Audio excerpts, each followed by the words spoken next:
Hey y'all, it's Rick here. Happy Thursday. Glad that you are here once again with me for Uncommon Communion.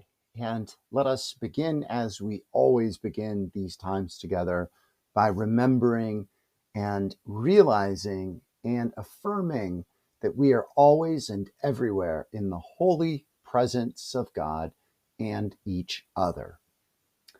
So, glad to be back with you today. I did not record yesterday. I was at a funeral yesterday in Pittsburgh, Pennsylvania, which is where my family is from and where I feel roots and heritage myself, even though I only lived there for the first 3 years of my life. And the funeral yesterday was for an extended family member. It was the husband of my cousin and godmother. And I didn't know him super well. That said, I was there to support my cousin and her son and other family members as well. And I'm really glad that I went. It was a long day trip. I got home last night and I wanted to uh, write for today to kind of give an extra bonus writing, if you will. It didn't happen. I was pretty tired last night. So I passed, but will plan to write for tomorrow. So you will get a post in the feed tomorrow. If you're not yet a subscriber to this, I do appreciate your subscription, and please share this with friends by all means. Thinking of yesterday, two thoughts come to mind, and they are both about stuff, right? Now, stuff, the physicality of life is everything, right? I mean, everything that we can see, hear, taste, smell, or touch is stuff. Sometimes the stuff is people, sometimes the stuff is things, sometimes the stuff we eat or drink, or so on and so forth, right? And I do believe that inherently stuff is holy because two reasons. One is God created everything and God continues to sustain everything. So, from the outside, so to speak, and within, also, stuff is holy because God is present through the stuff of life, as I like to say. And also, more importantly and relatedly, is the incarnation. Those of us who follow the way of Christ affirm that God became human, the Christ became flesh, and therefore all of flesh, all of stuff is holy, is sacred. So, keeping those things in mind, I was thinking about stuff yesterday in two ways. And I'm thinking about stuff that remains after we pass from this life, which is full of stuff, sometimes too full of stuff, into the next life, which is, as we believe, to not be physical. That space and time, which governs everything that we know here and now, ceases to exist, right? So we move from all of this stuff being in space, which is stuff, and time into this other place. But as we move, or after we have moved, the stuff remains, right? And the question then becomes, what do we do with it? And this kind of came to mind yesterday because I saw this in two ways yesterday. One was at the funeral home for my cousin-in-law is actually what he would be considered, and I'll share a picture of this in my post for tomorrow. I think it's kind of a cool little thing. But this cousin was a bowler, and on a small table to the adjacent to where his physical remains were there for viewing in the casket was a plaque, which I think I didn't ask, but a wooden plaque that had his name on it and the number 300. And I believe it was from a memorial or memento that he had, remembering and recalling and celebrating that he bowled a 300, which of course is a perfect score in bowling. There's very few times in life that getting a perfect score in something like a sport is possible, you know, and that is one way to do that, right? So it was there, remembering him, and I'm sure that his surviving spouse and his surviving son, they will honor that and cherish that forever. So fast forward to the afternoon, and I was invited to go over to the house of my dad's cousin. Ron is his name. I don't think I'm going to break any confidentiality here, but to his house and his wife, where they lived for many, many years, and a house that I was familiar with from my childhood. They used to have a pool in the backyard, and I remember being maybe 10 years old, 45 years ago, going to pool parties. And so this house was a very, very familiar place to me then, and even more recently, visiting Ron and his wife before each of them passed, Ron first and his wife second. And it was striking to see their house now because their daughters, who have survived them, who are a little bit younger than me, have taken all of the stuff that they had not gotten rid of or given away or downsized, because they did not downsize before they moved, and that makes sense. A lot of older people don't, right?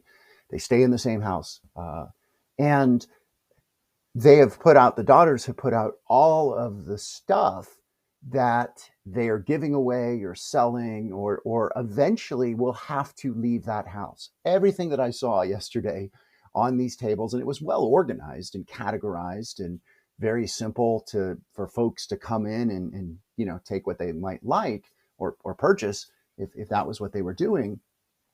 Every single one of those items was going to have to leave that house at some point in the near future, especially if my cousins, these daughters, sell the house. All of this has to go, or at some point it has to go anyway. And I was struck by one item in particular. I took a couple of items, not regarding a whole category of items I haven't gotten to yet, which I will. But what I did take as a memento of my cousin, and I should say this is my dad's cousin, so he was my second cousin, and really more like a brother to my dad. And in some ways, I was, he has two daughters. I was really in some ways like I felt treated and with the connection that I was maybe the son that he didn't have. And I took this, which is really cool. And it's something I'm going to use and something I'm going to cherish. What's funny about this is I don't know where Ron got this. He had traveled extensively throughout the world, and I'm not sure where he got this drum. And even more significantly, the Ron that I know and love and will always, always cherish, I don't see playing this drum. you know, there's drummers, and then there's those that don't drum, and I see Ron in that second category, not the first. But hopefully he did drum. It's a beautiful thing, and I'm going to treasure this. And I hope to ask his daughter actually where this might have come from. But here's really what I wanted to that was most significant is Ron was a wine collector, a fine wine collector, and he was had a wine cellar, extensive wine cellar that I think yesterday was actually the first time that I'd ever been in. I don't remember being in it, but when he passed about a year or so ago, his daughter gave to me a few bottles of wine that Ron had put aside for me from my birth year, 1970. And even though the bottles had kind of turned, one of them had definitely turned, another, was not great.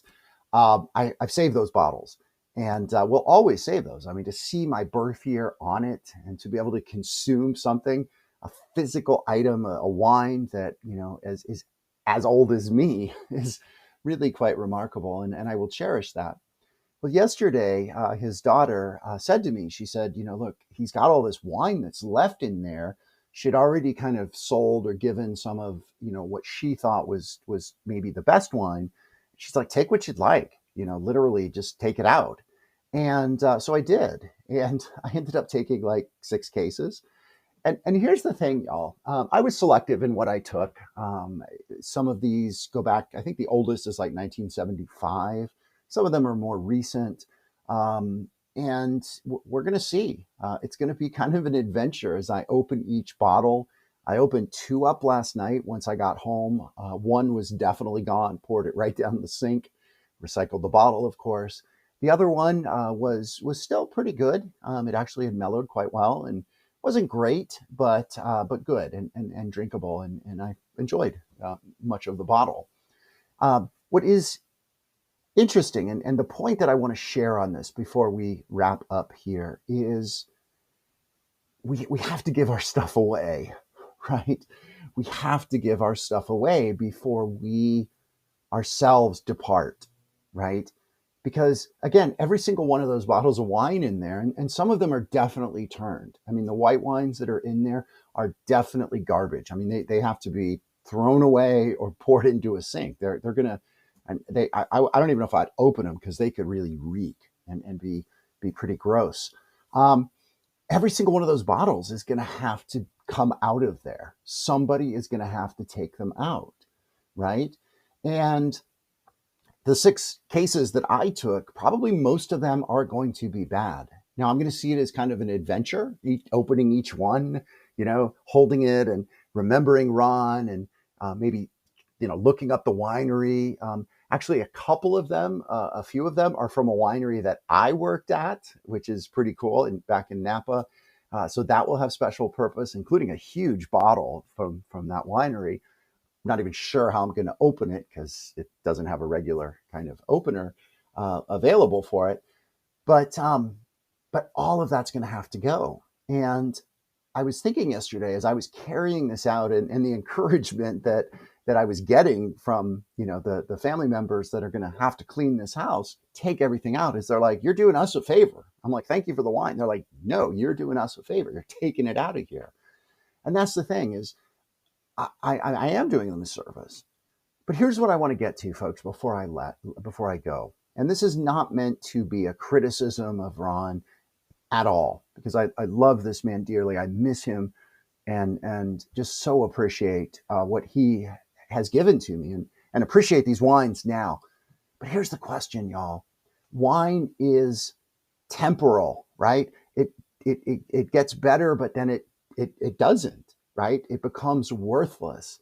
And the question is, um, and I don't want to ask this in a judgmental way, but just to phrase it as a hypothetical, is what if Ron had given more of those wines away as they were maturing, as they were reaching a point where they were going to be most likely at their best?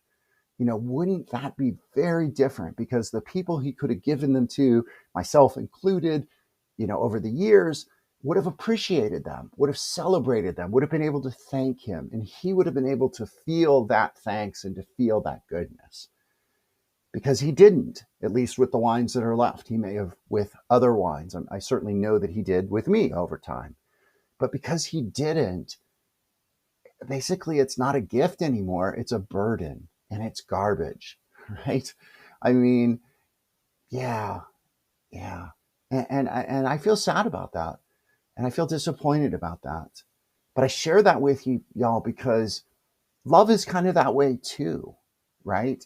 If we don't give it away, especially as it's maturing, if we don't constantly share it, if we don't constantly let go of whatever we're trying to hold on to, it does decay and it becomes worthless. Because nothing that you or I have can we take with us. It is always left behind, and it is left behind for someone to cherish and to remember.